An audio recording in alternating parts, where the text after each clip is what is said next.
अब मैं आप लोगों को समझाने जा रहा हूं कि बहुपद में कोफिशिएंट या गुणांक क्या होते हैं बेटा, और बहुपद की घात क्या होती है। देखो, जैसे मैं कोई बहुपद लिखता हूं, जैसे मैंने लिखा 2x square plus 3x plus 11, तो इसमें 3 पद हैं, तो इसे त्रिपदी, और चूंकि मैं बता चुका हूं कि 2 से ज़्यादा पद को हम लोग बहुपद या पॉलिनोमियल ही कहते हैं।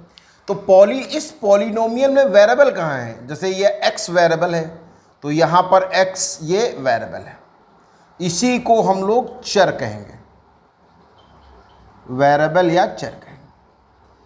अब इनके जो गुणांक होते हैं, इनके साथ जो नंबर गुणा हैं, उन्हें हम गुणांक कहते हैं। मतलब कि जैसे मैं कहूँ कि कोफिशिएंट क्या है, या हिंदी में गुणांक बोले, हिंदी में गुणा का अंक, गुणांक माने गुणे का अंक, या इंग्लिश में कोफिशिएंट बोले, तो कोफिशिएंट क्या है, तो एक्स स्क्वायर का कोफिशिएंट क्या है, एक्स स्क्वायर का कोफिशिएंट जो है 60 में से COE लिख देंगे, कोफिशिएंट क्या है, 2 है बेटा। और x का कोफिशिएंट क्या है, x का कोफिशिएंट बेटा 3 है।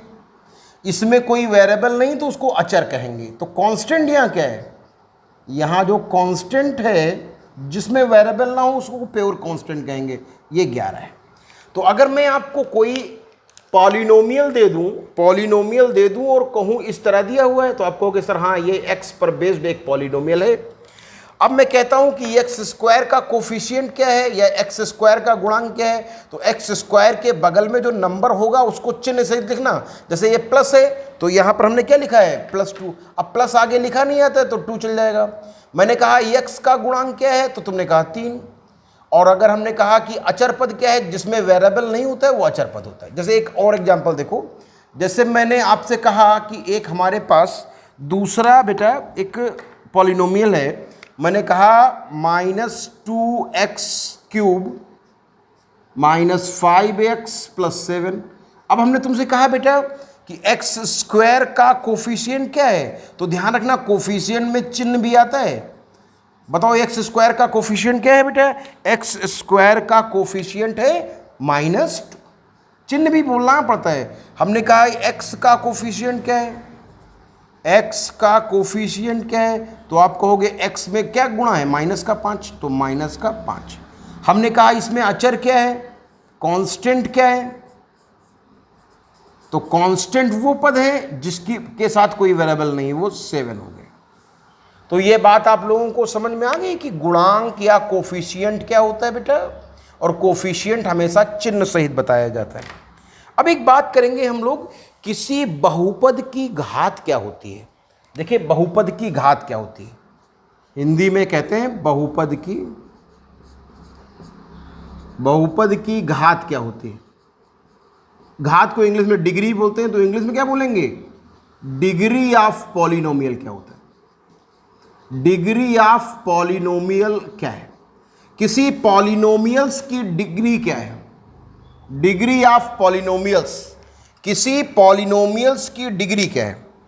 आप किसी भी पॉलिनोमियल में ये देखो सबसे बड़ी पावर कहाँ लगी है, जो सबसे बड़ी पावर लगी है वही पॉलिनोमियल की डिग्री है।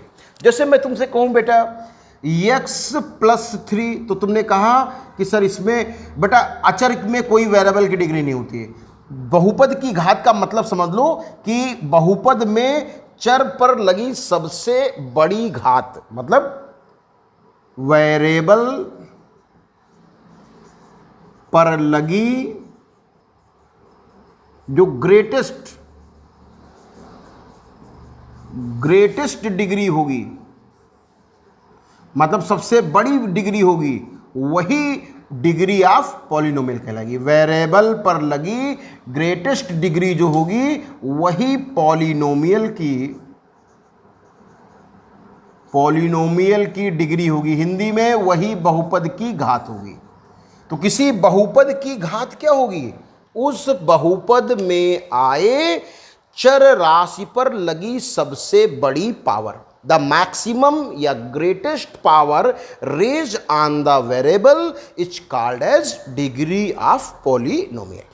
अब जैसे देखो बेटा, हमारे पास एक पॉलिनोमियल है, जैसे मेरे पास x प्लस 11 है, तो तुमने कहा कि सर इस पर x पर एक पावर लगी है, तो ये क्या है 1 डिग्री। इसकी जो डिग्री है, डिग्री को घात कहते हैं, यहाँ पे एक घात है। अब आपने कहा, जैसे मैं एक और दे दूँ क्वेश्चन, मैंने कहा x square plus 2x plus 5, तो आपने कहा देखो जहाँ अचर है वहाँ पर डिग्री 0 होती है, वेरिएबल पर डिग्री 0 मानी जाती है। यहाँ डिग्री 0 है, यहाँ 1 है, यहाँ 2 है, तो इस पूरे उसमें सबसे बड़ी घात कहाँ है, यहाँ। तो आप कहोगे कि इसकी डिग्री जो है वो 2 है। जैसे मैंने एक और बढ़ा दिया value, x cube plus 5x square plus 3x और माइनस 7।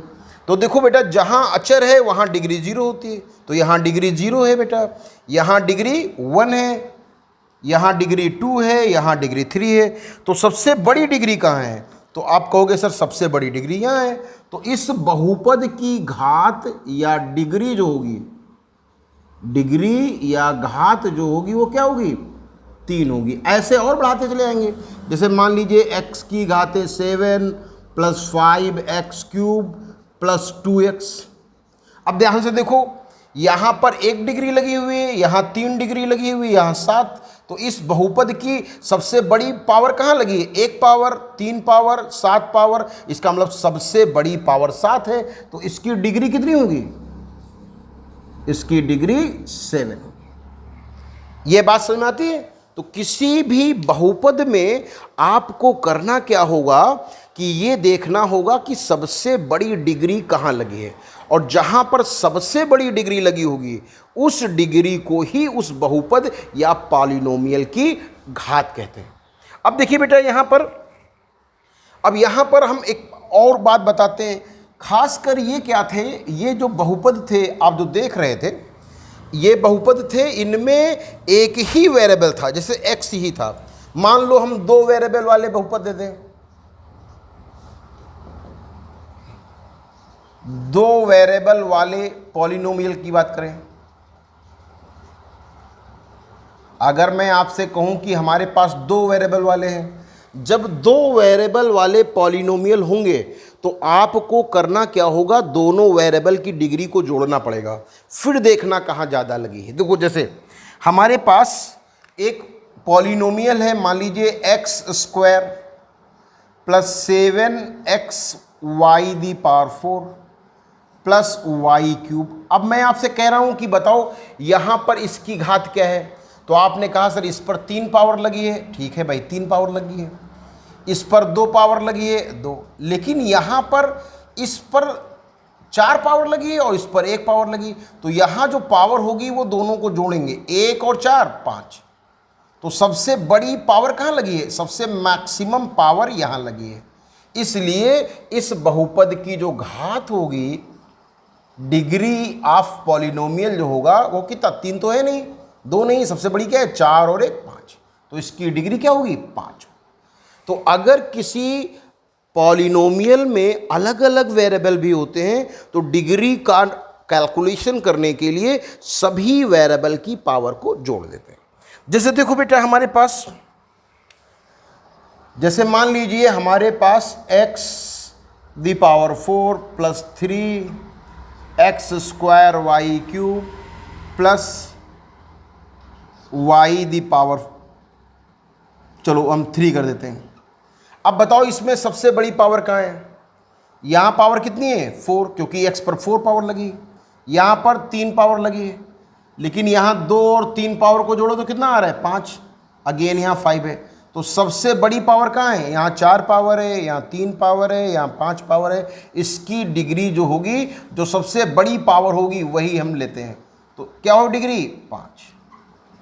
तो इन कैलकुलेशन से आपको ये समझ में आ गया होगा कि डिग्री या घात का मतलब किसी वेरिएबल पर चढ़ी सबसे बड़ी पावर। पूरे पॉलिनोमियल में हम चेक करते हैं कि वेरिएबल पर ज़्यादा पावर कहाँ लगी है।